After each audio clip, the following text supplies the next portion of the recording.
gravação será depois disponibilizada, então é fundamental que todos nós saibamos que estamos sendo gravados, né?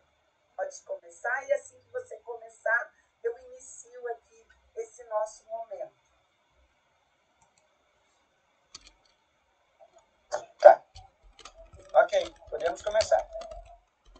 Então, sejam todos e todas bem-vindos e bem-vindas, né, a essa nossa roda de conversa. Nós aqui hoje somos um coletivo de sujeitos que resilientemente, em nossa trajetória de vida, nos e comungamos a ideia de divulgar a educação e trabalhar em favor da educação. Hoje, aqui conosco, nós temos a Mayama Ishimura de Souza, uma psicóloga, que eu gostaria que se apresentasse para nós nesse momento. Boa noite a todos. Então, eu sou a Mayama Ricardo Ishimura de Souza, né? Sou formada em psicologia, também me formei em farmácia e biologia anteriormente, então a psicologia foi a minha terceira graduação, e tenho uma pós-graduação em análise do comportamento aplicada ao autismo e ciência intelectual. Tenho um filho autista, né, com 10 anos. A partir daí começou aí a minha peregrinação em busca do conhecimento, né, para conhecer um pouco mais e poder dar esse suporte aí. Também está a Chesluniak, né? Ela é jornalista e ela também vai se apresentar para nós. Olá, boa noite e agradeço muito pelo convite. Eu sou Adriana Chesluniak, fazer a minha audiodescrição. Sou morena, tenho cabelos longos, castanhos escuros, olhos também castanhos escuros. E estou aqui no escritório da minha casa. É grisalha já, né? Castanho e branco. Castanho e branco e os castanhos. Verdade. Os filhos não nos deixam mentir, né? Não, eu falo para ele que não é branco, é um loiro bem clarinho, mas ele não acredita. Não, é branco de verdade. De verdade. E eu também entrei nessa história do autismo, né? Passei a me interessar, a estudar por causa do Gabriel, que está me entregando aqui, que também foi diagnosticado com autismo quando tinha 3 anos e meio. Esse foi o início da história. E você foi diagnosticada com 40 ou 41 anos? Muito bem. Então aí já entrou aqui o estudante de ensino médio, o Gabriel, filho da Adriana, que agora também vai se apresentar para a gente e trazer um pouco sobre si próprio. Boa noite, gente. Eu me chamo Gabriel, tenho 17 anos. Eu estou estudando no SESI e estou pensando em fazer faculdade de terapia ocupacional. Muito bem. Então, com este primeiro momento de abertura, né, onde a gente conheceu com quem a gente vai estar hoje aqui dialogando e trazendo algumas reflexões sobre o autismo, né, nós hoje, desse grupo que se chama Tessituras com Educação, né, então trazemos para vocês algumas indagações e reflexões momento que nós vivemos em que muitos se dedicam a estar refletindo sobre o autismo. Então, nós organizamos o nosso momento da seguinte forma. Cada um vai fazer uma breve explanação e, a seguir, nós poderemos estar abrindo para um diálogo, né? Então, nós vamos começar com a Mayana. Tudo tranquilo? Eu vou deixar a minha câmera desligada, até mesmo que eventualmente não tenhamos nenhum tipo de problema. Também solicito aos demais que desliguem o seu microfone para que a gente possa não ter interferências. Mayana, passo-lhe a palavra. Muito obrigada. Então,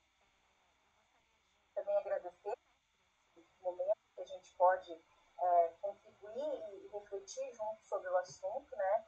Eu acho que o autismo, diferentemente aí de uma década atrás, onde a gente tinha um acesso muito escasso à informação, né? A gente hoje, com a pandemia, a gente tem muita produção de conteúdo, né? Muitas pesquisas foram e estão sendo realizadas, né? A mídia também tem dado bastante notoriedade ao autismo, então hoje esse acesso à informação ele é muito importante, né? Principalmente com relação ao diagnóstico precoce. Então, assim, ali os sinais, né, e sintomas do autismo, hoje em dia as pessoas elas tendo um maior acesso a essa temática, né? Então, ali o transtorno do espectro autista, né? Ele é um transtorno descrito de transtornos mentais, né? Que é um transtorno do neurodesenvolvimento. Então, ali numa fase inicial, ali na primeira infância, né? É possível, então, diagnosticar uma pessoa que está no autismo, né? Do autista, né? Então, eu não vou, até porque a gente depois pode abrir para perguntas, né? Então, me aprofundar com relação a nenhuma questão técnica, né? Mas que pensar sobre como a gente tem acesso a essa informação e muitas vezes até a gente acaba caindo em alguns erros, né? A gente talvez seja induzido a alguns erros, né? Porque muitas vezes a gente tem alguns estereótipos, né? Que se por um lado a gente tem ali ao acesso à informação, né? Às vezes caem alguns filmes, alguns documentários e acabam havendo uma generalização, né? Então, como diz mesmo, né, o transtorno do espectro autista. Então, são várias nuances, né, em que a gente pode ter nas extremidades do espectro, crianças, pessoas com características, né, com uma necessidade de suporte menor, né, que a gente diria que seria o nível 1, até autistas que têm altas habilidades também, né, tem uma alta funcionalidade, precisam de menor suporte. E uma outra ponta do espectro, a gente teria ali o nível 3. Então, a gente tem ali, por níveis de suporte, né, uma classificação que é o nível 1, nível 2, nível 3, onde vai diferenciar aí o nível de suporte que essa pessoa necessita, né? Então, seriam pessoas que precisariam ali de um suporte mais, seja na higiene pessoal, às vezes pessoas com deficiência intelectual associada, com outras comorbidades. Então, também são comuns comorbidades, né? Ali o TDAH, que é o transtorno de déficit de atenção, o transtorno opositor desafiador, quadros de depressão, quadros de ansiedade. Então, é muito comum, às vezes, né? Então, a gente pensa em autismo, né? Então, eu já tive um aluno autista, né? Então, dá a impressão que aquele indivíduo, ele representa, né? O transtorno. E, de fato, ele representa, mas no sentido, a importância da gente, porque muito provavelmente, né, as pessoas que têm experiência na sala de aula e outra criança com autismo vai poder, né, constatar que é enorme a diferença, né, que existe uma singularidade do espectro, né, que não necessariamente é uma característica que a gente pensa, que a gente vê no filme, se aplica àquele indivíduo, né. Então, existem várias questões que eu acho que a gente pode pensar também numa quebra de paradigma, que é esse momento de inclusão, né? Então, as questões legais aí de 2015, né, a Lei Brasileira de Inclusão, que trazem essa quebra de paradigma, né? Esse desafio social de que antigamente havia uma segregação, havia uma exclusão, e hoje em dia, né, a gente tem esse novo momento, né, que é um momento desafiador, que é um momento de inclusão, né, das pessoas com deficiência, né? O autismo legais ali, né, na lei beneficiana também, ela equipara, então, para fins legais, o autista como uma pessoa com deficiência, né, com os mesmos direitos. Então, uma outra questão que a pandemia ela trouxe, né, nos trouxe, eu acho que essa possibilidade, né, de estarmos aqui, né, acho que nós somos um exemplo, né, de poder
de autistas, então a gente acompanha muito dos desafios que ainda, apesar das leis, a gente encontra, né, como família, como autistas, né, então isso ainda é bastante, é muito pronunciado ainda na nossa comunidade, porque infelizmente ainda, né, se a gente teve um avanço por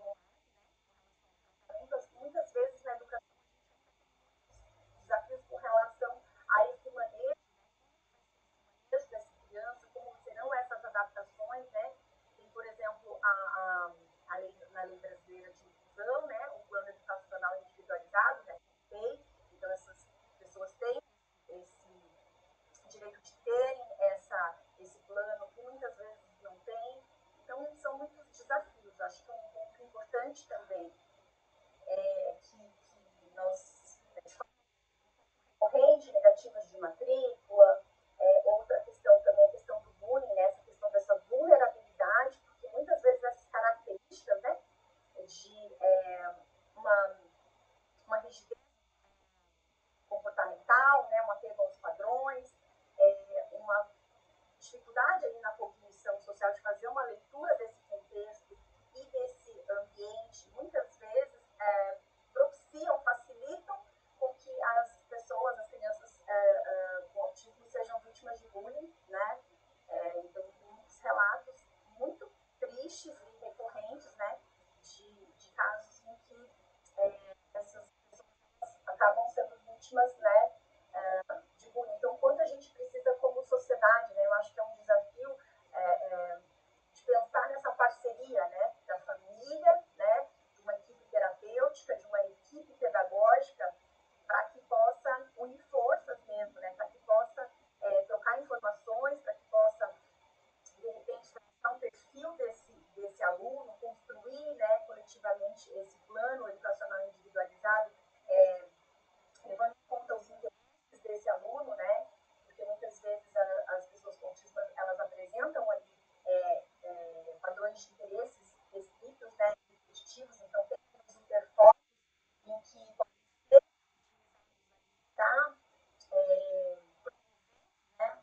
uma melhor aprendizagem, né, um desenvolvimento ali pedagógico. Então, eu acho que existem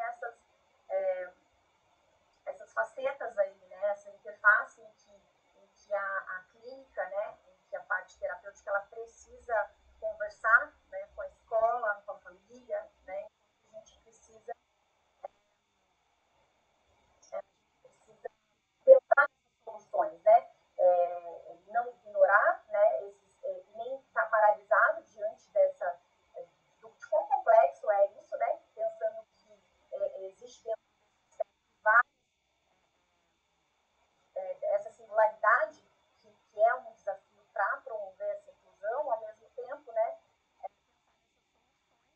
que são possíveis, né, nós temos visto casos, né, de escolas, famílias que têm alcançado êxito, né, na inclusão, mas que nós precisamos forças estar abertos, né, para aceitar e para superar esse desafio, né? Eu vejo dessa forma.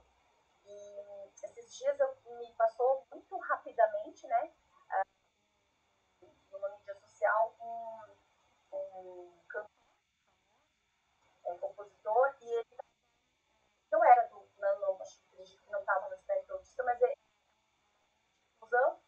e ele estava relatando, né, agradecendo a professora porque não desistiu dele, e ele tinha um hiperfoco em quadrinhos, né, e ele tinha uma dificuldade de aprendizagem. E a professora, ela fez uma adequação ali, né, de conteúdo, de estratégia, e começou a apresentar o conteúdo para ele em quadrinhos. E né, ele falou, isso fez total diferença para que eu não desistisse dos estudos, para que eu me interessasse, né. Ela foi me buscar lá, né, no beco, e trouxe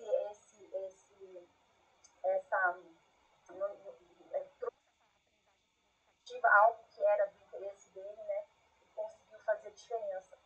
Então eu vejo que história inspiradora, né, de quando a gente está diante para enxergar essa potencialidade, né, superar esse primeiro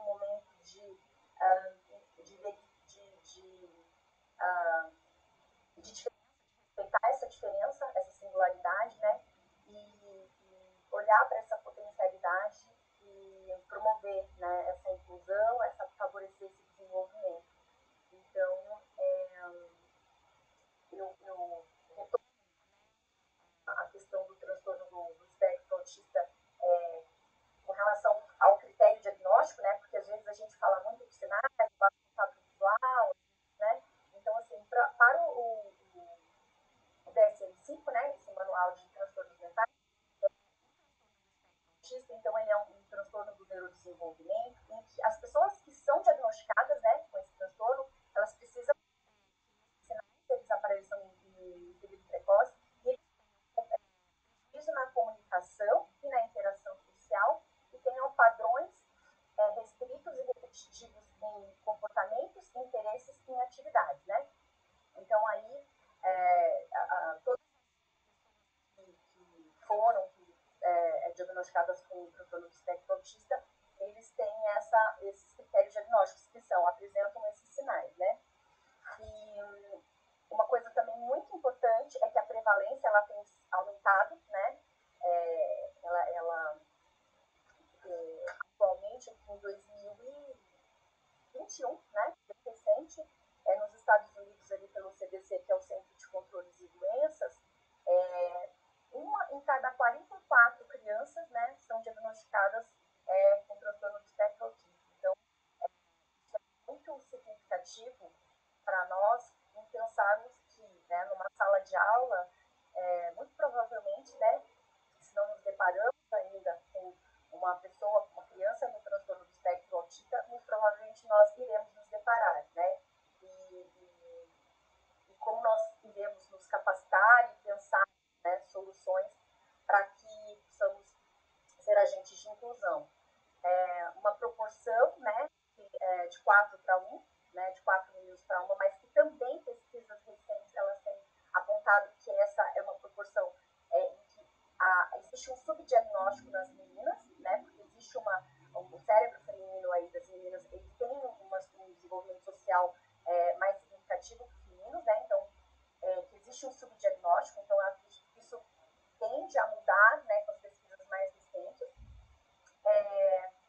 Então, né, retomando aqui a questão desse ambiente escolar, então esses meninos, antigamente haviam muito mais meninos, né, nas clínicas, né, nas escolas sendo diagnosticados, e hoje a gente já começa a, né, meninas que chegam às clínicas, às escolas diagnosticadas com autismo, né.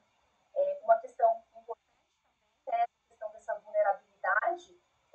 Existem já pesquisas, né, de adultos, né, de autistas dentro da comunidade autista, uma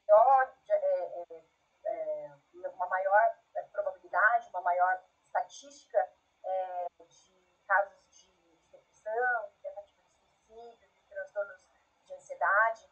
Então, quanto essa vulnerabilidade ela precisa ser considerada, né? Quanto esse processo de escolarização ela pode interferir, ele pode contribuir, né, para o desenvolvimento e até para a prevenção, né, desses quadros ao longo da vida. Então, acho que para finalizar, eu acho que as possibilidades, né, acho que falamos muito rapidamente aí por conta do tempo, né, das questões mais elementares com relação ao transtorno, né, e um pouco da prevalência desse quadro um pouco mais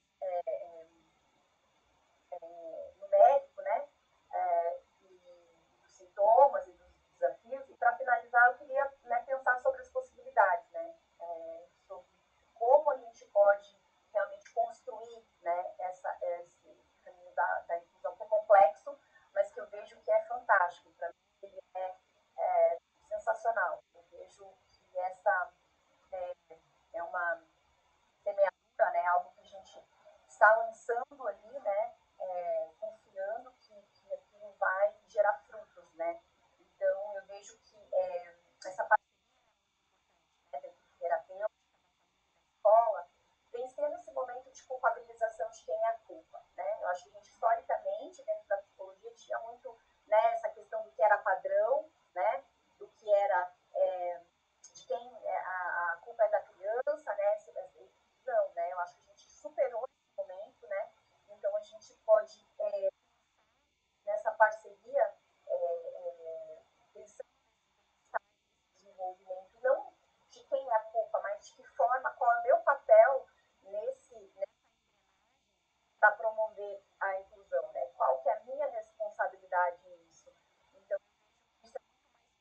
produtivo do que essa culpabilização que muitas vezes a gente encontra ainda, né? Em que a gente continua, às vezes, na nossa zona de culpabilizar, às vezes, a família a escola a família, a família a criança, enfim. Né? E isso não é nada produtivo. Então, algumas escolas, né, têm universal de aprendizagem, educação 4.0, passar o perfil dessa criança, elaborar esse bem coletivamente, aí, colaborativamente com a família e com a equipe terapêutica. Então, acho que são essas as ferramentas, esses são os instrumentos, né? Aí as pesquisas, né, científicas, aí, as pesquisas para psicologia baseada em evidência, né? Eu acho que essas são as soluções em que a gente pode lançar mão para realmente promover, né? Para realmente fomentar aí a inclusão, né? Plena, né? Dessas pessoas aí, não só na escola, mas na sociedade, né? Eu acho que não é só trabalhar, né? Não é só pensar, a inclusão ela é tão complexa, ela é tão ampla, porque ele envolve toda a comunidade escolar, né? Ela envolve as adequações à criança, respeitando essa individualidade, esse estilo de aprendizagem, também educando, né? E ensinando os colegas, os pares a respeito da diferença, ao respeito dessa diferença, né? Porque a inclusão ela beneficia também, né? O desenvolvimento de empatia desses pares, de estar lidando com a diferença e estar respeitando. Então, e também as famílias, né? Muitas vezes as famílias trazem muitos estereótipos e preconceitos que acabam interferindo de como aquelas outras crianças, aqueles outros pares vão se relacionar com essa pessoa no transtorno do espectro autista. Então, eu acho que são que envolve de fato, né, toda a comunidade escolar, seja através de informação, né, através de existe, por exemplo, uma intervenção que chama intervenção mediada por pares, né, que é utilizada nos Estados Unidos, que é muito interessante, que envolve os pares para promover a inclusão. Então, acho que são muitas possibilidades para que a gente possa pensar sobre isso. Ótimo, muito obrigada, Maiana. Você nos trouxe um cenário de abertura no qual a gente vê os desafios que nós temos. Embora o século XXI seja um século onde a informação é facilmente acessível, ainda assim a escola, né, e a sociedade tem inúmeras dificuldades no necessidades dos estudantes, das pessoas, dos sujeitos que apresentam o TEA. Né? Então, sem sombra de dúvida, é um momento de buscarmos coletivamente caminhos para que a gente possa estar atendendo a todos de forma, né, respeitando as diferenças, sejam atendidos da melhor forma possível. Né? Então, diante desse primeiro momento, eu passo a palavra para a Adriana, que vai complementar mais algumas reflexões, e aos que chegaram depois, na sequência, nós vamos ter um momento de discussão coletiva. Olá, e que aula maravilhosa essa que a gente pôde ouvir, né? Foi incrível, muito bacana e muito importante essas informações que a Maiana trouxe pra gente, que a Maiana trouxe pra gente. Eu gostaria de resgatar um dado que ela trouxe, que é muito importante a respeito da depressão e até do suicídio. É importante que a gente fale sobre isso, porque são índices que nos mostram que algo não está indo bem. Nós, como sociedade, no que diz respeito ao atendimento, ao acolhimento da pessoa autista. Então, tem um estudo, eu separei alguns aqui para comentar, e foi feito esse pela JAMA Network Open com 4.000 pessoas que têm autismo entre 18 e 27 anos. 20% deles foram diagnosticados com depressão, né, 3 vezes mais do que pessoas neurotípicas, como chamamos as pessoas que não têm nenhum transtorno neurológico. A depressão foi mais comum em indivíduos com maior funcionalidade sem deficiência intelectual, 24%, em vez de 9%. E quanto cognitiva, maior a probabilidade das pessoas com autismo se perceberem diferentes e mais propensos à depressão. Também esse estudo traz a informação de que as pessoas que são diagnosticadas com autismo na fase jovem ou adulta geralmente relatam estresse de longa data em relação a isolamento social e ao bullying. Um outro artigo de 2019, chamado Prevalência de Transtornos Depressivos em Indivíduos com Transtorno do Espectro do Autismo, uma meta-análise, coloca que também, quanto maior a inteligência, maiores as taxas de suicídio entre pessoas com autismo. E em comparação com indivíduos com desenvolvimento típico, autistas seriam 4 vezes mais propensos a sofrer de depressão ao longo da vida. E, finalmente, um dado sobre suicídio da Autism Research, uma revista médica oficial da Sociedade Internacional de Pesquisa em Autismo, trouxe um artigo chamado Um estudo de 20 anos de morte por suicídio em uma população com autismo em todo o estado, se referindo a Utah, nos Estados Unidos. Então, entre 2013 e 2017, a incidência cumulativa de suicídio na população com autismo foi de 0,17%. Sendo da população geral de 0,11%. E que o risco de suicídio em mulheres com autismo foi 3 vezes maior do que mulheres neurotípicas. Então, esses são alguns dados que também chamam a nossa atenção a respeito de como essas pessoas têm sido atendidas, têm sido tratadas, né, ou que deveriam estar tendo mais atenção do que têm tido até hoje. Essa é uma dificuldade que a gente percebe que vem desde a infância, desde os primeiros anos, desde o momento em que um indivíduo ele passa a ser olhado para que tenha uma avaliação, para que tenha uma investigação de riscos do desenvolvimento ou até mesmo do próprio autismo. Lá em 2008, quando a gente começou a investigar o autismo do meu filho, Gabriel, que vai falar na sequência, nós passamos por diversos médicos e eram sempre informações diferentes que cada um dava. Então, alguns falavam que sim, que ele tinha autismo, outros falavam que não, que era uma questão comportamental, e daí encaminhavam para psicólogos. E tivemos psicólogos excelentes na história de vida do meu filho, mas tivemos psicólogos também que causaram ainda mais transtornos. Né? Um desconhecimento, um despreparo, uma falta de tato e de humanidade nessa relação, que foi que em algumas vezes, em alguns momentos, acabou acontecendo nessa nossa trajetória. Então, desde a pediatra que comentava que era esquisito o comportamento dele, quando ele chorava muito durante as consultas, mas que passou 1 ano ou mais só dizendo que era esquisito aquele choro, e que tempos depois, quando o neuropediatra falou do autismo e eu liguei para a pediatra para comentar isso, ela disse, sim, autismo, eu tinha te falado. Eu te disse que o comportamento dele era esquisito. Mas não me falou da suspeita, não encaminhou para um neuropediatra e simplesmente a gente perdeu meses e meses aí de estar buscando uma intervenção precoce.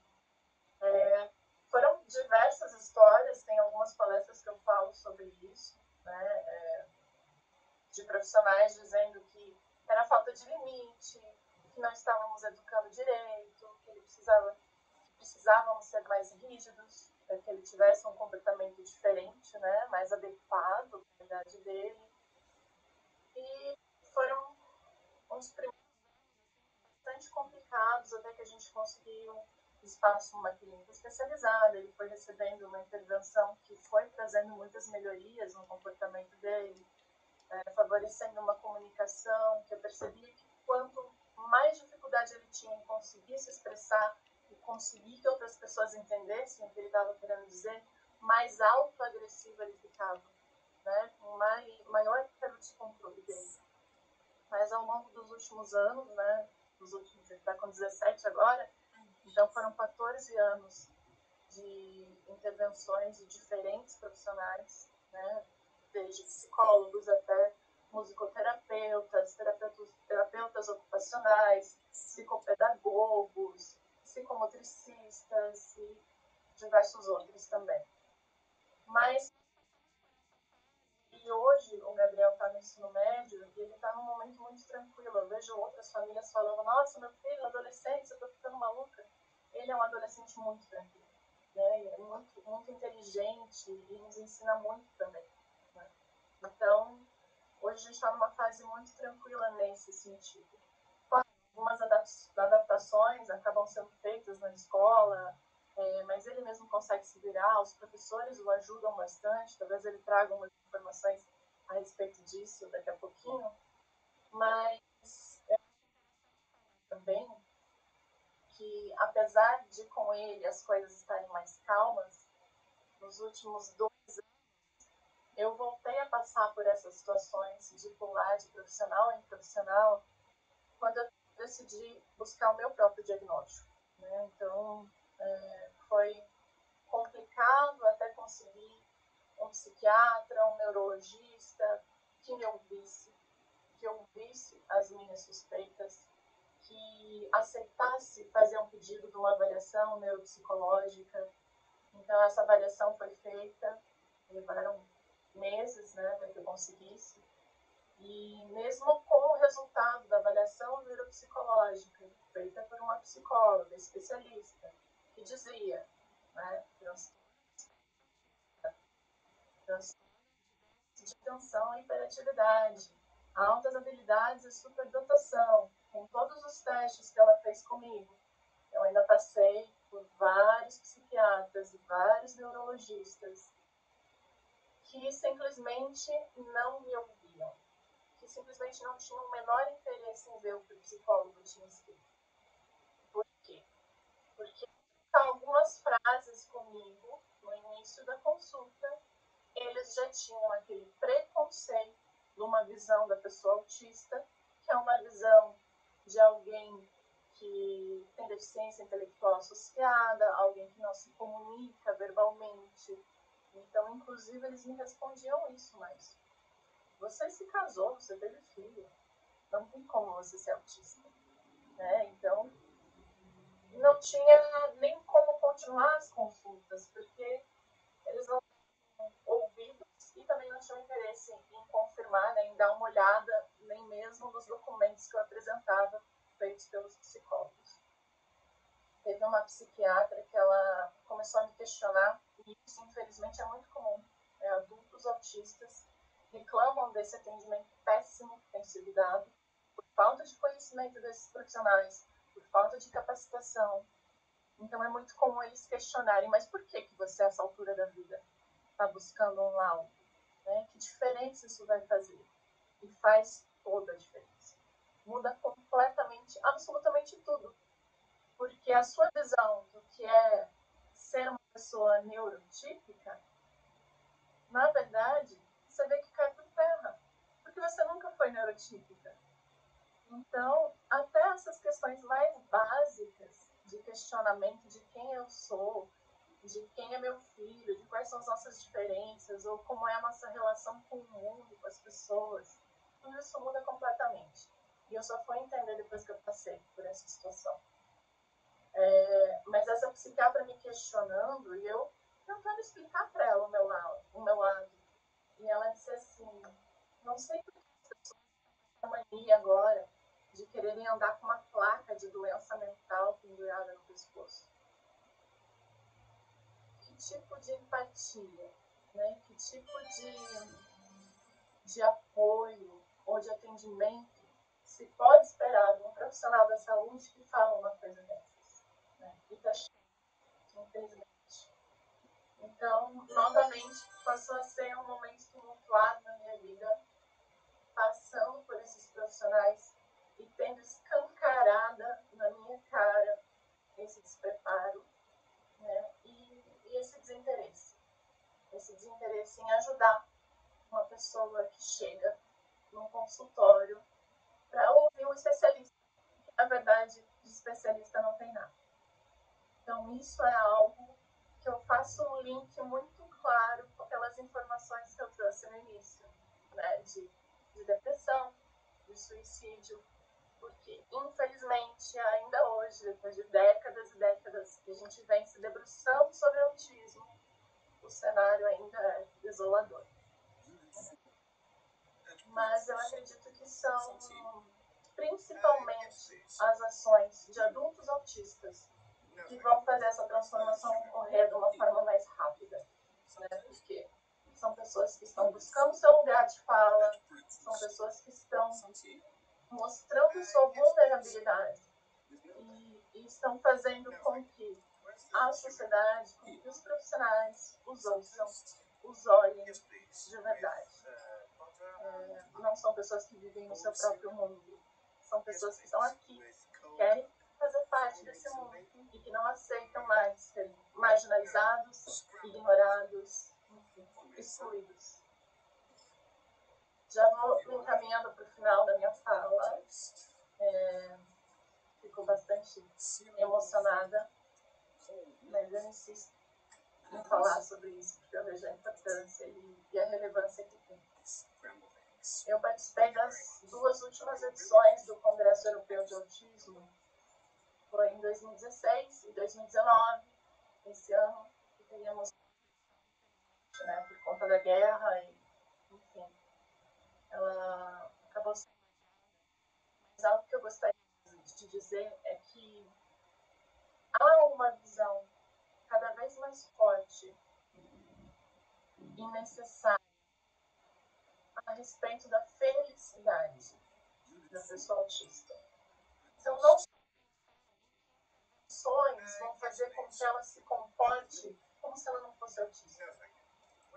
Intervenções vão moldar o comportamento do autista para que ele possa viver como uma pessoa neurotípica. E cada vez mais a gente está olhando como está feliz, quais são suas habilidades, quais são suas potencialidades, como que a gente pode incentivar tudo isso, né? Como é que essa pessoa pode ser realmente ajudada a ser quem ela é. Então, isso me deixa muito feliz. Esse é um caminho que eu pretendo e quero continuar trilhando, que é focar justamente nisso, né? Nessa formação de rede, de uma comunidade, de apoio mútuo, de principalmente que as pessoas autistas elas não precisem ser, não sintam que precisam ser diferentes de quem elas são. Elas possam ser aceitas autistas. Essa é a disposição para responder as perguntas e passo a palavra para Ginalva e para o Gabriel. Muito bem, muito bem. A Adriana trouxe uma angústia, né? Principalmente isso. A gente consegue perceber. E essa angústia vai de encontro a questões que foram pontuadas inicialmente pela Maiana e que também ela trouxe de pesquisas que são desenvolvidas no mundo todo, né? A sociedade é uma sociedade que ainda tem muitas fases. E com relação às pessoas que são um pouco diferentes das outras, ou que tenham uma diferença mais expressiva em relação a algumas questões, o preconceito ele é exacerbado. E muitas vezes daqueles que a gente busca, que são os profissionais, como ela nos colocou, né? Eu gosto de, às vezes, pontuar, embora talvez alguns não gostem da terminologia que eu vou aplicar, mas pseudoprofissional, né? Que tem alguma formação, mas que lhe falta aquele carinho de buscar mais conhecimento para atender com mais competência, com mais habilidade a pessoa que chega para ele. Aquele sujeito que está carente de informações e que tem muitas angústias. Então, Então, é muito necessário que nós olhemos para esses sujeitos com as suas singularidades, como a Mariana nos trouxe. E essas singularidades refletem muitas questões. Mas, acima de tudo, nós precisamos saberes. Né? Então, vamos ouvir o Gabriel e complementar ainda mais as nossas reflexões. Tudo bem, vamos começar. Eu tô um pouco nervoso porque eu não sei bem o que eu poderia falar. Tudo bem, vamos lá. Acontece que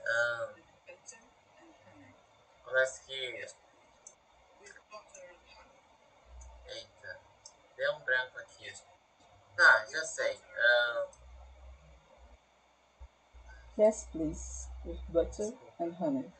Já sei, a mãe deu uma ideia. Quando você descobriu que tinha autismo. Tudo bem, vamos lá. Acontece que era quando eu tinha 4 anos que o médico diagnosticou que eu tinha autismo. E quando eu descobri que eu tinha autismo, eu imaginei que eu era diferente de outras pessoas, que eram neurotípicas. E aí eu comecei a ir para lugares, como por exemplo o Centro do Conviver e também uma fono lá, e por aí vai. Acontece que o meu autismo ele era mais grave do que agora. E tinha coisas que eu fazia que não eram típicas. Teve coisas no conviver, quer dizer, não, vou pensar.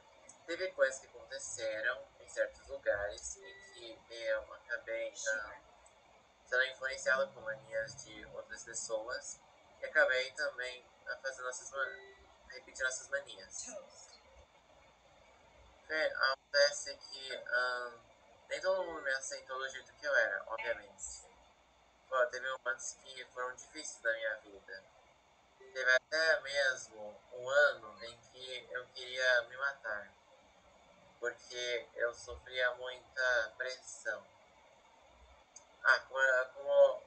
Como estou perguntando, parece que a minha inclusão inicialmente, nos primeiros anos do fundamental, não foram tão boas assim, porque tinha uma pessoa adulta que não fazia coisas nada legais comigo. Uma vez, ela estava fazendo a gente comer laranja, e aí eu comi a minha, mas eu não quero de jeito nenhum. E aí depois... No, thank you. What is the sugar? Essa pessoa adulta aí, essa mulher, ela viu uma laranja cozida lá, with butter e ela já foi me acusar. Dizer que não era eu. Yes, please. Que, Cold milk. eu sofri abusos emocionais e psicológicos. No, stronger white, please. Como eu falei antes, parece que eu acabei tendo pensamentos sobre me matar. Felizmente as coisas melhoraram quando eu nunca mais tive que ver aquela pessoa novamente. E quando eu comecei a estudar de manhã, foi no... Thank you very much. Não, you are eu comecei a estudar de manhã no quinto ano, eu acho, creio eu. Foi no quinto ano. Aí eu comecei a ter outra turma, as coisas começaram a ficar melhores, principalmente no sexto ano. E aí eu comecei a ser mais incluído. Uma coisa boa, eu diria. Aí agora eu tô no SESI, no ensino médio. E até agora, vamos falar sobre os professores. Boa ideia. Bom, sobre os professores, eles... Acontece que, no geral, os professores parecem ser bem acolhedores. Eles aparentam ser acolhedores. E aí também tem a Adelita, que antes ela era coordenadora quando estava no nono ano. Eu comecei pro SESI no nono ano. Foi quando eles liberaram o SESI para alunos do oitavo e nono. Atualmente também tem sexto e sétimo.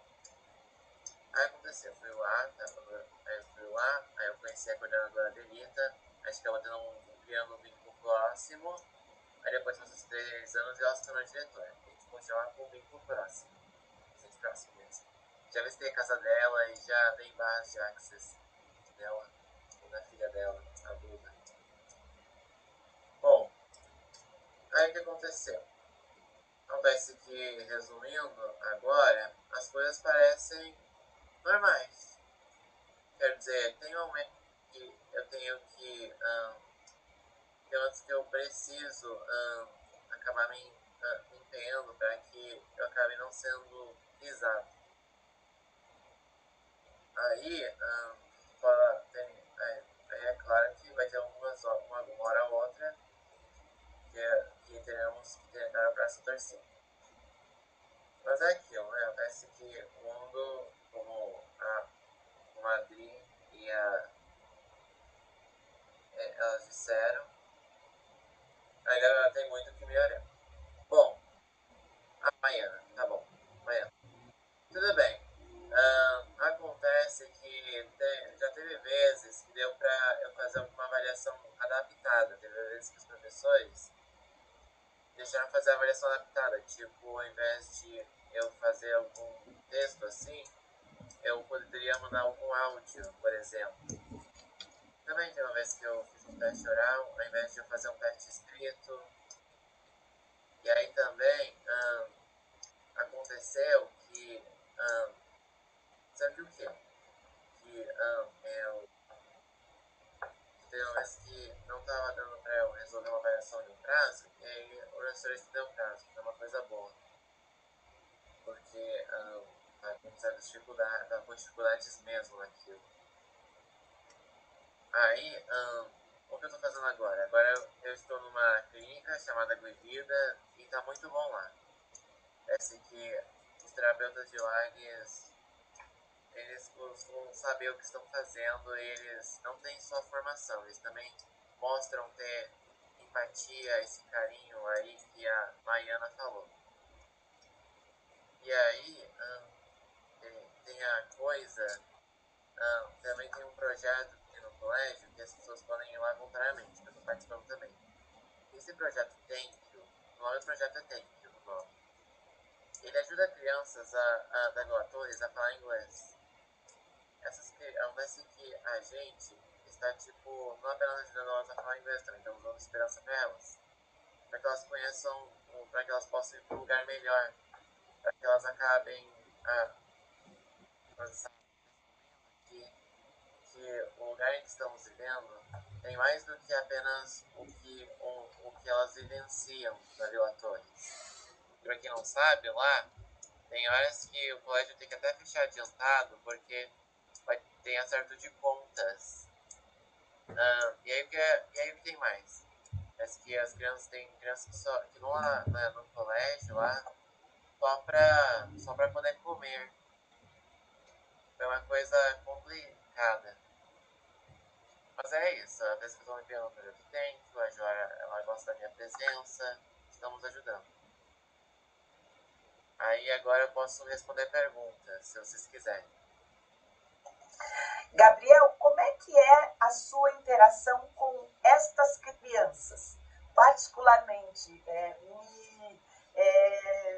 surgiu a curiosidade, né? Porque você, a princípio, mostrou que você precisa, né, de pessoas que olhem para você de uma forma diferente, né? E aí você se certo dentro da Vila Torres, né? Para quem conhece Curitiba, sabe que esse é um ambiente de vulnerabilidade, como você mesmo pontuou. E como é que você interage com essas crianças?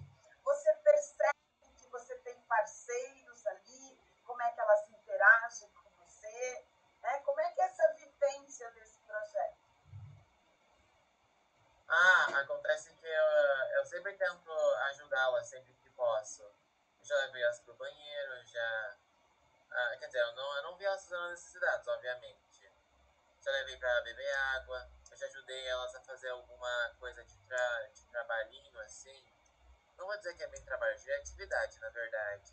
Tem a ver com inglês. Eu muitas vezes interagi nas brincadeiras que eles faziam lá. Você fala com elas em inglês porque pelo que eu entendi, é um projeto para ensiná-las a dialogar em inglês. Então, eu estou partindo do pressuposto que você e elas estão falando em inglês. É o fato? Acontece que na verdade, acontece que a gente está ensinando a língua inglesa. Isso é verdade, mas a gente ainda não está começando a conversar em inglês. Elas ainda estão aprendendo várias coisas. Acontece que nas primeiras aulas começaram a ensinar palavras, como por exemplo, animais em inglês, parte da casa em inglês, objetos em inglês, e aí por aí vai. Agora as crianças estão aprendendo a frases completas em inglês.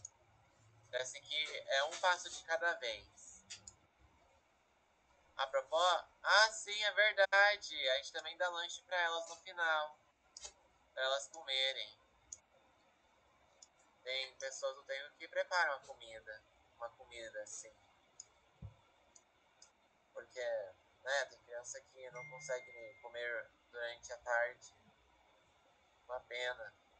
A propósito, no chat dessa live, que está acontecendo agora, eu mandei o link do Instagram do Thank You, no meu colégio. Pra vocês verem, se quiserem. A Fernanda Ribeiro perguntou como é a minha interação na sala de aula com os colegas. Então, não é nem incrível e nem horrível, na verdade, no momento. Mas eu tenho um outro amigo, assim. Por exemplo, tem a Izumi. Acontece que ela... Eu não sei se ela é neurotípica, tem autismo, síndrome de Down. Pera, porque... não, pera, eu vou continuar. Aí eu vou pensar assim. Desculpa, eu não devia falar a vida dela. É verdade, não posso ficar passando esse tipo de informação. Deve ter passado. Tudo bem. Vou falar uma coisa no tempo, por exemplo, que eu fiz. Parece que tinha duas crianças que iam usar o banheiro lá. Eu levei elas. Aí teve um problema. Uma criança acabou sem querer se trancando lá. Aí eu tentei ajudá-la. E aí o moço lá conseguiu nos ajudar. O problema é que teve outro garoto que apareceu lá, que ele acabou falando, olha, essas crianças da creche, sendo que as crianças, elas já tinham idade do fundamental. E aí eu defendi elas. Porque mesmo que não seja bom bater palma para se dançar, eu sabia que as crianças não iam se sentir bem com o comentário que ele fez, com ele zombando. Aí eu decidi que era bom protegê-las, para elas se sentir melhor. Saber que elas não estão sozinhas. Isso demonstra um olhar de empatia também, né? É muito importante isso que a gente está ouvindo de você, né? É até mesmo uma lição para todos nós, né? Porque independentemente do que, com quem, desculpe, nós estejamos convivendo, nós não podemos permitir em momento algum que essas pessoas sejam de alguma forma maltratadas socialmente. E infelizmente a nossa sociedade, ela tradicionalmente tem essa prática, até mesmo por pessoas em ambientes que a gente não poderia imaginar, como no espaço do desenvolvimento de um projeto onde a gente tem escola, pedagogo e demais outros professores, né? Pessoas que são vivendo num espaço de educação e que ainda assim agem de forma errônea para com o outro, né? Isso não demonstra hipótese alguma empatia e a gente precisa de pessoas mais empáticas. Sim, e tem gente que fala que a maioria das pessoas no mundo são boas.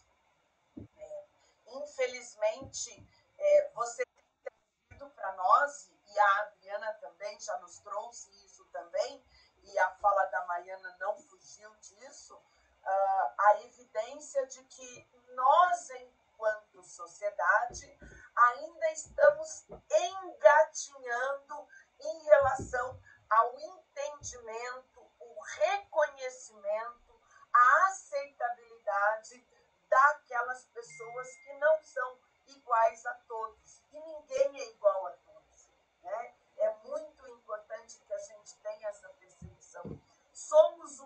sociedade de sujeitos diferentes uns dos outros. E isso, graças a Deus, inclusive, né? E o meu direito vai até onde começa o seu direito. E o direito de todos nós, acima de tudo, é ser feliz, né? Aquilo que a Adriana colocou e que você também deixa claro, é a busca da felicidade por todos nós. Ela está em coisas simples. E a coisa mais simples de todos na busca da felicidade é a convivência entre pessoas, né? Pessoas que têm um pacto de serem felizes juntas, porque a felicidade não se conquista sozinha. Ela é algo que a gente precisa partilhar com outras pessoas e ela é principalmente dividida, né? Então, essa é uma questão bem clara para todos nós, né? Então, diante desse nosso primeiro momento, em que cada um dos nossos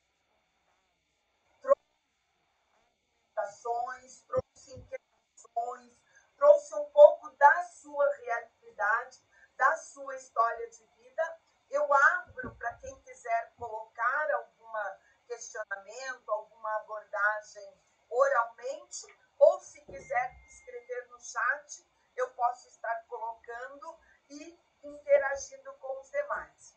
Esse momento, então, está aberto a quem ou quem já falou, Adriana ou Maiana, se quiserem fazer alguma complementação, sintam-se à vontade.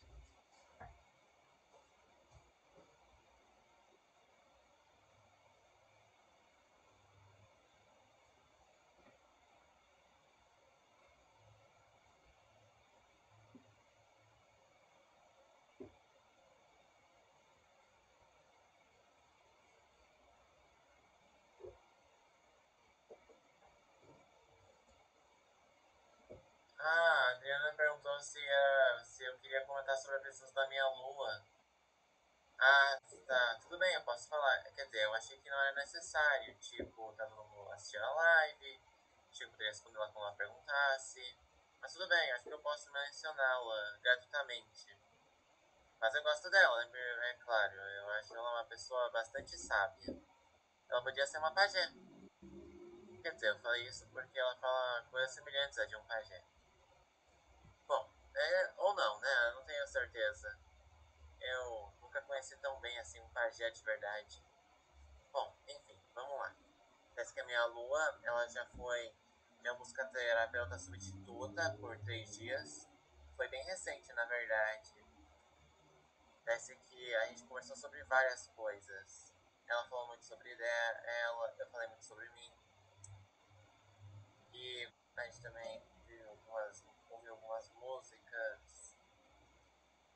Confesso que eu não sei, eu não tenho muito o que dizer, porque é aquela coisa que é aquele sentimento que você sente, é aquela sensação que você acha maravilhoso, você acha fantástico, mas você não consegue descrever em palavras para outras pessoas. É melhor quando você vivencia isso. Gabriel, eu gostaria de fazer uma pergunta para você, né? Você é um estudante do ensino médio, né? E você tem aspirações, como todo estudante do ensino médio, né? Então, se você fosse dirigir-se aos professores da universidade, da faculdade que você pretende buscar, o que você gostaria de dizer para eles quando te conhecerem, né? Como se você fosse fazer uma carta ou alguma coisa assim. Que tipo de informação você gostaria de passar para eles sobre os seus desejos, sobre os seus anseios e como você gostaria que eles olhassem para você sob o ponto de vista de um estudante, de alguém que busca conhecimento? É uma boa pergunta, eu não sei bem como funciona a faculdade, mas eu sei que eu acho que eles podiam arranjar métodos de ensino que possam funcionar com os, tipo, quer dizer, com os estudantes. Bom, acontece que teve uma professora de matemática que está passando um bom método de ensino e está funcionando até agora, por exemplo. Aí eu acho que outra coisa boa também é, tipo, essa que a professora da faculdade poderia não dar testes surpresas. Quer dizer, no SESI não tem teste surpresa, não é permitido. E aí seria na faculdade também não ter teste surpresa, porque acho que você não está preparado para isso. E, às vezes, se uma pessoa ela não consegue, tipo, fazer um texto grande, vocês podiam pensar, tipo, uma possibilidade de poder fazer com ela pudesse de uma outra maneira de fazer atividade, ou se tiver que se apresentar e ela tiver uma grande ansiedade social, poderia ser, talvez, uma sugestão, como, por exemplo, dela gravar um vídeo, seria menos complicado assim, porque ia mostrar o vídeo, e aí tem gente que tem ansiedade que pode ficar gaguejando muito na apresentação, aí vai passar vergonha, não é legal. Mas que são várias coisas, eu diria que daria para levar em consideração, mas não dá para explicar, não dá para dizer dizer só uma coisa que vai resolver. Isso acaba sendo muito diversificável. O que eu esperaria era que eu pudesse receber, tipo, e outras pessoas também recebessem algum tipo de recepção de pessoas, tipo, por exemplo, as pessoas da Vida e também de professores como a professora de matemática e o professor de sociologia. Acontece que seria bom se não houvesse tipo um professor que tá nem aí pra nada ou que fica só passando trabalho após trabalho sem querer conversar com os estudantes e também também acabar sendo bastante teimoso assim, não podendo dar outras possibilidades. Interessante. Ali a Fernanda trouxe uma observação ali para você também, Gabriel. Ela diz assim: se você fosse diretor de uma escola, né, e pudesse fazer todas as mudanças diante da realidade que você conhece e diante daquilo que você acredita que seja uma escola ideal, o que você faria, né? Como seria essa escola ideal para você, né? Que, por exemplo, eu agregaria a essa ideia dela. Que tipo de disciplinas, que tipo de conteúdos, como seria a sala de aula organizada, como é que seria esse espaço? É uma boa pergunta. Pois bem, no SESI as meninas elas são redondas, porque a gente sempre tem uma equipe por trimestre. A gente escolhe uma oficina e a gente acaba tendo um segmento lá, temos que fazer todos os segmentos. Os segmentos ao longo dos 3 anos, primeiro, segundo, terceiro, mas não vai ali do sexto até o nono. Aí tem várias oficinas temáticas, tipo a fábrica de chocolate. Você já teve uma fábrica de chocolate, de Paris, Hobbit, por aí vai. Mas pois bem, vamos deixar de lado essa parte das oficinas. Bom, tipo, eu acho que uma coisa boa seria, tipo, as carteiras, assim. Seria bom se fosse, tipo, uma equipe lá por trimestre, aí colocar pessoas que possuam umas tendo dificuldades em uma área, outras dificuldades em outra, para que aí um ajudasse o outro, assim. Se fosse, tipo, escolhido a dedo as mesas, as equipes. E aí, como as redondas, aí as equipes. Outra coisa boa é que, obviamente, não houvesse teste surpresa. E também que não se. Uma coisa também é que não fosse tipo obrigar o aluno a esperar para ir ao banheiro ou não ficar permitindo assim. Tipo, se o aluno quiser fazer não quiser realmente fazer alguma coisa é para isso que tem segurança. Seguranças podem estar lá vigiando. Podem ver se eles estão fazendo alguma coisa errada, algo do tipo. Aí não tem por que ficar barrando o aluno. Outra coisa é a questão do uniforme. Devia ter vários modelos diferentes. Aí quando a escola ela é pública, na verdade todas as escolas devem ser públicas porque a educação ela não deveria ser um produto. Ela é uma coisa que todo mundo deveria ter. Senão como é que vai se desenvolver como ser humano, sabe?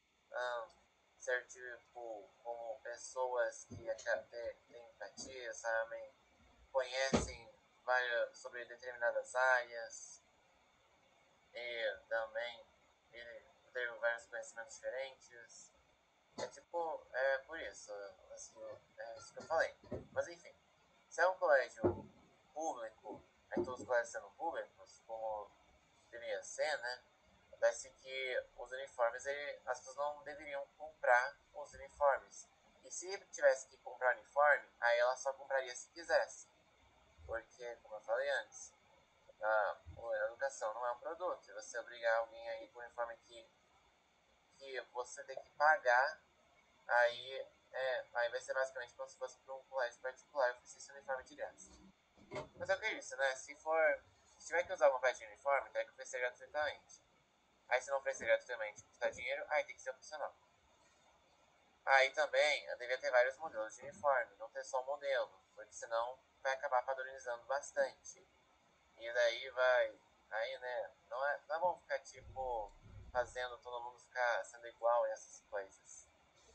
E sim, é claro que tem aquela coisa de que tem pessoas que são pobres, que não têm dinheiro para comprar certas coisas. Mas é aí que tá. Acontece que é por isso que é bom oferecer um uniforme bom. E aí se eu não puder, ter condições para lavar, cuidar bem dele, aí a escola pode cuidar. É só dar um jeito, não é tão difícil assim resolver. Aí é isso, os uniformes diversificados, aí também as aulas também tem a mesa redonda. E outra coisa também é uma campanha contra o bullying, tipo, colocar cartazes, por exemplo. Mas não é só isso. Também seria não acontece que evitar a transfobia, evitar a homofobia. Parece que devia ter educação sexual quando fosse na segunda metade do fundamental. E se não for apropriado, aí pelo menos no começo do ensino médio, porque com a educação sexual, os alunos eles vão poder saber mais sobre coisas que acontecem com o corpo deles, como a ejaculação, a menstruação, e aí pode também evitar possíveis abusos sexuais. É uma coisa muito útil. E aí, uma outra coisa boa também é eu tô olhando aqui uma coisa. Já olhei, é que eu recebi uma mensagem, mas tudo bem. Aí, mais uma coisa boa é não ao invés de aplicar testes, ao invés de ficar simplesmente aplicando testes com notas grandes, aplicar diferentes testes com um número de nota balanceado, assim. Cada teste, tipo, 5 testes valendo 20 pontos, e aí os 5 testes são de diferentes formatos. Aí, se eu não tiver algum problema com algum, aí pode ver se dá pra ele poder resolver a atividade de outra maneira. Seria uma coisa boa, com certeza. Por exemplo. Você trouxe muitas ideias, né? Essa sua ideia de que realmente o professor deveria ter um jogo de cintura, né? De diversificar a sua forma de avaliar o aluno, né? Isso é muito importante. E também a sua forma de ensinar, né? Porque muitas vezes nós, professores, e eu coloco isso porque eu sou da área pedagógica também, né? A gente, às vezes, não consegue enxergar que o aluno não está aprendendo da maneira como nós ensinamos. Isso é um comportamento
pedagógicos para a gente discutir conteúdos é, sem sombra de dúvida, uma necessidade social. Uma outra coisa que você colocou, que eu acho importante também, né, que a escola tem que trazer vários conteúdos, inclusive questões que são importantes para a vida social, como a questão da educação sexual também, né? Somos todos sujeitos que vivemos a sexualidade, e a sexualidade é uma questão importante, em especial no mundo contemporâneo, que ainda tem milhões de preconceitos em relação às questões sexuais também. Então, é importante a escola se ressignificar, né? Em relação a quem tem TEA, em relação a quem tem opções sexuais diferentes, né? Então, isso tudo é uma necessidade da escola se readequar, né? Esse segmento social que é muito antigo e que carrega muitas coisas do século X, né? E eu diria talvez até antes de Cristo, não necessariamente do século XXI, com o mundo contemporâneo vivendo esse turbilhão de informações e de sujeitos com suas singularidades, né? Eu acho que tudo que você trouxe é muito importante também, né? Para não polarizar, né, ficarmos eu e você aqui trabalhando, você quer falar alguma coisa, Gabriel? Sim, é que eu mandei o link de um canal que se chama Olha Professor. Ele explica sobre várias coisas interessantes sobre a educação no Brasil e o que pode melhorar e o que não dá certo na educação. Por exemplo, uma coisa que ele critica fortemente é o homeschooling, porque no homeschooling vai ser difícil as crianças poderem elas se socializarem com pessoas diferentes delas, tipo, na diversidade. E os pais podem acabar doutrinando as crianças. E mais, acontece que se a criança está sofrendo algum preconceito dentro do colégio, a culpa é de quem está causando esse preconceito. A escola devia acabar com esse preconceito, não afastar a vítima. Não é assim que funciona, tem que acabar com o preconceito, não com a chance da criança poder poder se relacionar com outras pessoas. Muito bem. Perfeito, Gabriel. Vamos lá, então. É justamente isso que eu gostaria de fazer, ver se a Adriana, se a Maiana quer colocar mais algumas coisas e se os outros querem colocar mais algumas indagações. Sintam-se à vontade todos.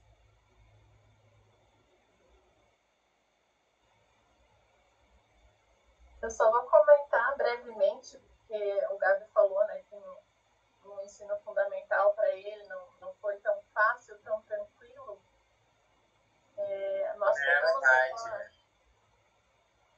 Nós pegamos aquela época em que as escolas podiam negar a matrícula, né, para o aluno chamado na época de aluno de inclusão. Então, eu passei um bom tempo ligando para diversas escolas, havia vaga, mas quando eu dizia que era um caso de autismo, aquela vaga desaparecia.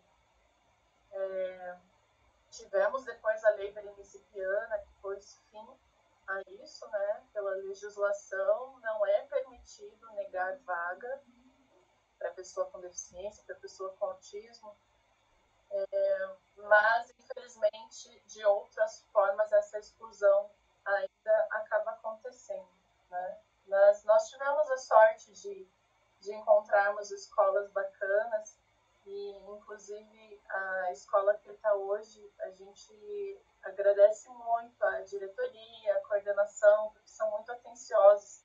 A diretora me encontrou esses dias e falou que todo dia o Gabriel passa lá para dar um oizinho, para falar como é que as coisas estão indo, e isso faz toda a diferença, né? Essa equipe pedagógica ser acessível. Eu acredito que para qualquer aluno. No caso dele também tem feito toda a diferença.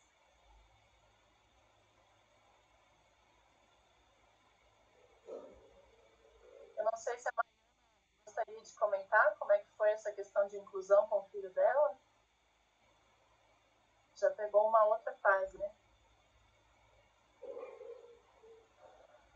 Então, como a Adi falou, assim, eu faço parte de alguns grupos, né, de mães, então a questão da lei da anistia, eu acho que foi um divisor de águas, né, com relação à inclusão, mas ainda, né, existem muitos relatos de mães que se deparam ainda com a negativa de vaga, infelizmente, né. Então, eu não passei, né, por essa questão de negativa de vaga, até porque quando meu filho foi diagnosticado, ele já estava na escola, né, então ele já estava matriculado na escola e eu não tive essa experiência, mas é um relato muito comum, né, um relato muito comum e eu creio, assim, vendo, né, o Gabriel falando,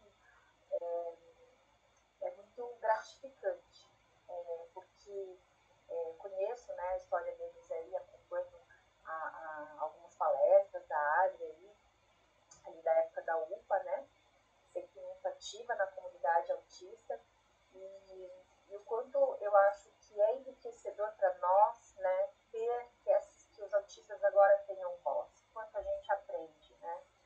Então, isso é extremamente enriquecedor, porque quando a gente se dispõe a vencer esse preconceito, de sair dessa zona de conforto, de achar que existe um padrão, que existe um ideal, que existe uma normalidade, a gente se encanta, né, com essa diversidade, com o quanto a gente também aprende, né. Eu acho que essa experiência, quando você, né, voltando àquele exemplo da professora que fez, né, que adaptou o conteúdo, né, onde nem existiam, né, essas leis voltadas à inclusão, ela se propôs, né, a fazer diferença para aquela criança e fez. Então, eu acho que isso é extremamente importante, né, essas experiências, esses relatos de acolhimento, né, de ser reconhecido e ser respeitado na sua individualidade, de ser potencialidade, de outros métodos, né, de avaliação que não sejam somente escritas, né, seja oral, por exemplo. Então, eu vejo isso como eu vejo que a sala de aula, por exemplo, ela é muito predominantemente um estímulo, né, oral, né, para a criança ali, um estímulo auditivo, ela recebe esse estímulo. E, né, a grande maioria, né, muitas crianças com autismo se beneficiam, tem uma aprendizagem melhor quando ela é visual, né, outras sinestésicas, né, que precisam desse movimento. Então, o quanto a gente precisa mesmo pensar nessa educação e promover e olhar, né? A Edinalva falou uma coisa importante, né? Essa criança está atenta, ela está motivada, né? O quanto é esse interesse, às vezes, uma criança ali que consegue fazer uma adaptação numa prova, ela gosta muito de um personagem. Se você conseguir colocar, talvez, um personagem, né? Ou digamos, na matemática, ali, utilizar, né? Acho que tem Paulo Freire que utilizou ali nessa aprendizagem, trazendo coisas do cotidiano, trazendo coisas do interesse, né, do dia a dia dessa criança, o quanto isso pode fazer diferença em relação à motivação e aprendizagem. Eu fico muito grata, agradeço aí a presença do Gabi, da Adri, porque é sempre muito inspirador, né, ouvir essas experiências de sucesso, quando a gente consegue se fascinar com essa sinceridade, com essa leveza, com essa diferença, né, o quanto a gente tem que se propor a se permitir, né, pensar fora da caixa, pensar em novas soluções, né, quantas soluções, né, a comunidade autista já trouxe, né, por vários representantes, e trará, porque vai pensar de soluções que um cérebro típico provavelmente não vai chegar, né? Então, eu acho que é essa reflexão de acolher e de acreditar nessa potencialidade, porque com certeza a gente vai ser muito beneficiado como sociedade. Adriana, você que nos trouxe um relato pessoal também, então, diante do que você falou, se você pudesse voltar no tempo, né? Se você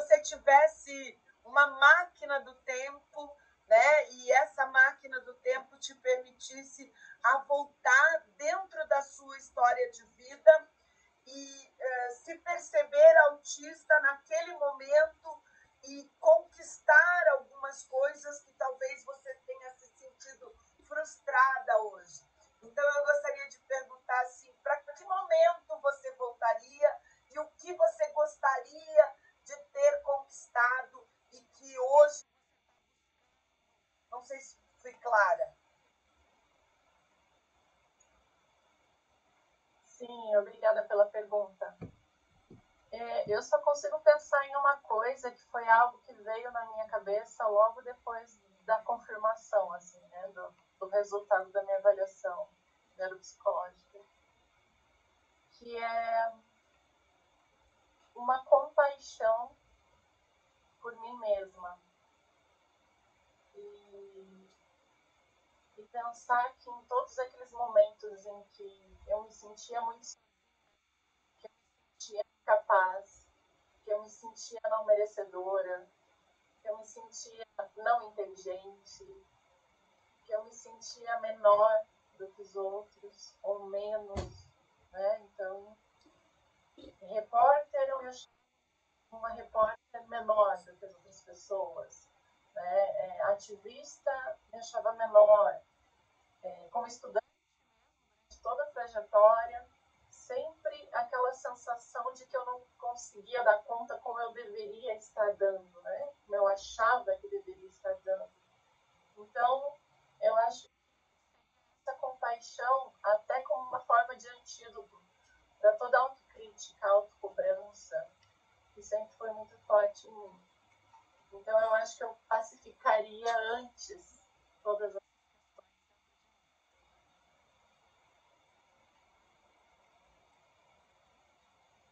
Tá fechado. Você escolheu muito bem uma palavra, né? Antídoto, né? Quer dizer, com tudo que isso tem de significado, né? Quer dizer, algo que é fundamental para uma qualidade de vida, né? Porque quando você busca um antídoto, é porque você tem um veneno, né? E a sociedade, nesse ponto, foi, sem sombra de dúvida, um veneno, né? Ela trouxe muitas reflexões para você, muitos desencontros, né? Eu pelo menos na sua fala, e você precisaria de um antídoto, né? Então eu gostaria de colocar para quem está conosco que tenha essa dimensão da importância que cada um de nós pode fazer para o outro com o qual nós convivemos. E que este outro pode oportunamente estar precisando de algum antídoto que nós podemos lhe oferecer, né? E o antídoto maior é, sem sombra de dúvida, a empatia, a possibilidade de compartilhar vivências, a possibilidade de aceitar o outro, permitir que o outro as nossas diferenças. Isso é muito importante. Então, a gente precisa também se colocar mais, a gente possa conviver socialmente, né? A humanidade é dotada de pessoas, mas também é dotada que precisam ser ensinadas a conviver melhor umas com os outros, né? E para isso a gente precisa, sim, de felicidade, de respeito, a gente precisa de maior afetividade entre as pessoas, né? Então, eu coloco essas informações e aí, neste momento, né, eu gostaria de passar novamente a palavra a cada uma das pessoas que foi e que esteve conosco convidada hoje, para colocar uma reflexão final para que a gente possa encerrar esse momento em que a gente compartilhou ideias e vivências sobre o TEA. Então, eu passo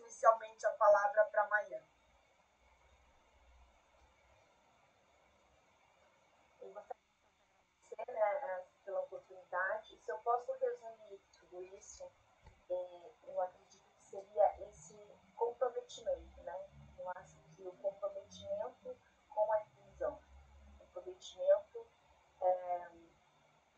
e responsabilidade, né? A minha parte a inclusão, para tornar a nossa sociedade inclusiva. Eu também gostaria de agradecer por participar dessa live e conversar com vocês a respeito. Foi uma boa reflexão. Eu também quero agradecer muito pelas palavras da Mariana, pela oportunidade, pelas palavras da Edinalva também, e pelo Gabriel ter aceitado participar. Que orgulho que é esse meu filho. Muito obrigada, te amo muito. E olha que eu tenho uma dissertação para você. Quer dizer, uma dissertação para fazer. Sim, vamos fazer a lição de casa agora. Não, eu que agradeço a oportunidade que vocês nos permitiram aqui no Tecituras com Educação, de termos um momento de escuta de vocês, e esse momento de escuta ele foi eloquente, porque cada um trouxe contribuições extremamente importantes. O diálogo não se encerra por aqui, muito pelo contrário, ele apenas iniciou-se, ele está aberto para novas reflexões e novas contribuições que se sintam à vontade e que queiram compartilhar conosco as suas angústias, os seus saberes, as suas necessidades de entendermos melhor outros. Porque a sociedade só é possível quando a gente tem pessoas que buscam um fim comum. E eu acho que nós aqui estamos todos buscando exatamente isso. Convivermos melhor, entendermos melhor os outros e podermos, acima de tudo, dizer que somos felizes. E somos felizes porque somos seres humanos. E a busca da felicidade é uma necessidade humana. A gente precisa ser feliz. E a felicidade não depende de coisas valorosas, como o Gabriel nos colocou, em termos de financeiras, de dinheiro. A felicidade está em ver o outro, interagir, ouvir o outro e se compreender a si próprio diante do outro também, né? Porque muitas vezes a gente só começa a enxergar o que somos quando a gente olha para o outro e vê no outro um pouco de nós também. Então, a soberba humana, ela tem que ser jogada fora. A gente precisa aprender a viver socialmente, né? Então, eu agradeço muitíssimo este momento, né, para nós, e tenho certeza que para quem está conosco e quem vai estar nos ouvindo na sequência também, esse momento trouxe muitas contribuições. E, quiçá, tenhamos noutras oportunidades também. Então, eu deixo a palavra para quem do grupo com educação que queira tecer mais algumas informações. Na sequência, daremos encerramento a esse nosso encontro de hoje. Gratidão.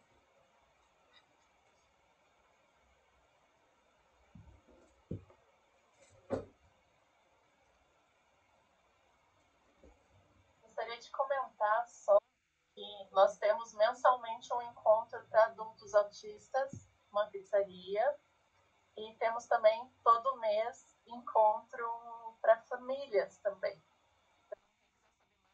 Vamos procurar, o nosso Instagram é Vivendo a Inclusão. Ótimo mesmo, Adri. Então, esse seu recado foi fundamental, né? Muito provavelmente passou o seu e algumas pessoas com certeza vão te buscar e quiçá a gente possa ter um momento de uma pizza a mais, né? Porque além do sabor, a oportunidade de partilhar informações, de dúvida, algo necessário. Então, eu agradeço mais uma vez a todos. Não sei se o Gabriel quer colocar mais alguma coisa. Posso colocar mais uma coisa. Duas coisas, na verdade, embora uma delas não seja não pareça tão relevante assim. Uma delas seria, tipo, o instalamento das salas de aula. Ao invés de ter 30, 40 alunos, seria melhor se tivesse 20. Uns 20, porque aí ia ter, as pessoas iam ter mais chance de receber atenção. E vice-versa. Isso é uma coisa boa. E outra coisa é que eu estou começando a ler todo dia. E a mãe pode explicar melhor sobre esse método em outra live. Bom, não, eu mesmo explico em outra live. Bom, é melhor assim. Bem, parece que eu realmente não esperava que eu fosse me tornar um fã do Harry Potter. Sendo sincero. Mas os livros me levaram para esse caminho. Eu adoro. Aliás, eu também gosto de ler muito, né? E os textos, né, dessa linha e de muitas outras me chamam a atenção, né? E eu acho que a leitura é sempre uma oportunidade de enriquecimento, né? Então a gente se enche de informação e de vivências também, né? Nas vidas dos personagens, aonde a gente entra e tudo aí. Então eu agradeço muitíssimo mais uma vez a participação de cada um de vocês, né? E desejo sucesso a todos nós, que possamos cada vez mais entendermos uns aos outros e dividirmos com os outros este nosso